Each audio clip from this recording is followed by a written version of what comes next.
دا په بلوچستان ایالت کې د سرانانو په بندغالي کې د 2012 څخه موږ د تعلیمي کمپاین چلوو چې هر کال د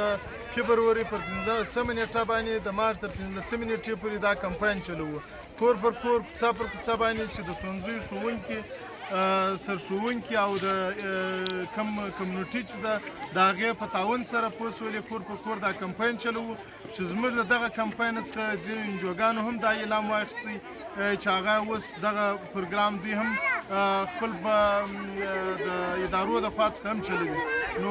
زموږ د دغه سرانانو کې زموږ د کمپاینونو د برکته دا وخت 2000 زده کوونکي دي چې په دې کې 4000 هلکان دي او 3000 نجونې دي شپږ ښوونځي دي چې ټول تر 12 ټولګۍ پورې دي نو دا د دغه کمپاینونو د کمیونټي او د ښوونکو په مدد باندې تر دا ځایه